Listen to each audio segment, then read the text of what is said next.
understand a little bit more about the coffee industry and the supply concerns, as well as whether or not your next cup of coffee is going to get pricier. We've got Srishant Challa, who's the managing director at CCL Products, now joining us on the show. Thanks so much for taking time out, and let's get straight to it. The morning cuppa, Robusta coffee prices are near 30-year highs. There's concerns on production. So what exactly is the current on-ground situation when it comes to the supply from Vietnam and the Brazilian exports for Robusta? So the news that we have at the ground level is that there is going to be a 10% shortage in coffee from Vietnam. Indonesia also, the climate is not looking really good, so there's some expectation of shortages over there. But on the plus side, Brazil has a really good crop that has come in. It's just that the farmers are not willing to sell at anything lower than the current terminal market prices. So that is also creating a kind of an artificial demand for the coffee, which is why the prices are still remaining high. And within India, we're getting coffee at almost a 20% premium, and the same thing seems to be continuing. Fair point. Globally, if I look at the pattern in commodities, crude is down, cotton prices have plunged, cocoa prices have started coming down, tea prices have been by and large plateaued. So while whatever happens to crop is a matter of demand and supply, but in general, do you think the demand for soft commodities is down? Actually, the demand for coffee is still increasing. There's a growth rate of now almost 5 to 6%, which is there across the world. So the demand for coffee is actually increasing. Demand I'm talking about, let's say, see, India is growing, but within that, the GDP number changes depending on the curve of the economy. So coffee demand per se will grow. But in terms of the trend of demand, supply, production, do you think there could be near-term softness in the price? Because other commodity prices have also come down. So that near-term softness within India is unlikely to happen because the demand is far higher than the supply that is there. But again, the global prices are what actually determines terminal markets. The two largest producers for, say, Robusta in the world will be Brazil and Vietnam, Vietnam being the largest. And when the crop in Vietnam is coming down by around 10%, so naturally that will have an impact on the global prices as well. Vietnam has total production of the world capacity, and what is Brazil in terms of the total capacity?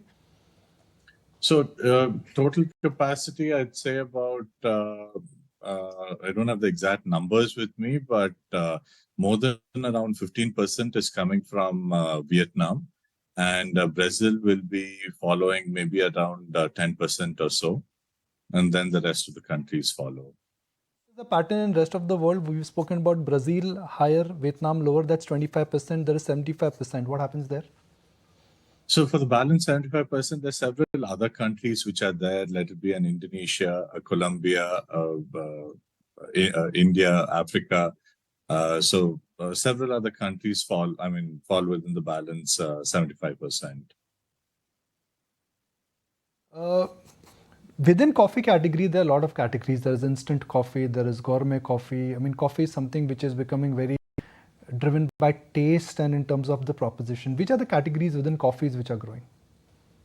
So actually, both categories are growing. It's broadly divided into two main categories. That is, when you're talking about in large volumes, it is your roast and ground segment, and then you have your instant segment. Both these segments have a premium range and an economic range and all that, but these are the two broad segments. Today, with the opening of new coffee shops and the demand that is coming from coffee shops, even the roasted ground segment is growing. And the instant in-home segment is also growing. So it's actually both segments that are growing at a good, healthy pace. Developing countries, the growth is significantly higher than the developed countries at this point in time. We're seeing some degrowth in some developed countries like US, for instance. But in China, again, the growth is there. In India, the growth is there. In a lot of Asian countries also, the growth is there. Fair enough. Also wanted to get in a perspective from you then in terms of, how you're really protecting yourself from the, I wanted to get in your view on the upcoming capacities. If you could just walk us through what exactly is lined up for India SDC, Vietnam, the FDC capacities. Can you tell us a little bit more? Yeah, so we are currently at around 55,000 tons of production capacity. By next year, June, July, we will be at about 77,000 tons. We're building a spray dried capacity in India, about 16,500 tons, which will come online by March.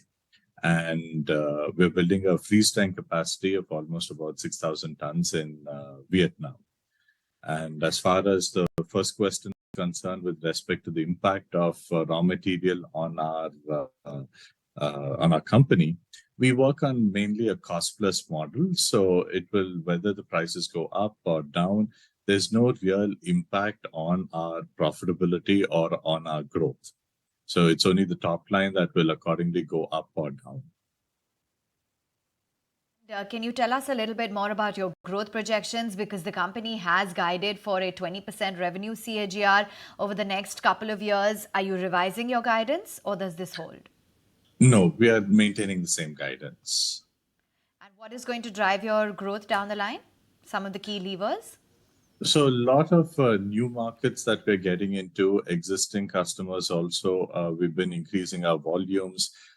In fact, it was COVID that actually put aside or delayed our expansion plans.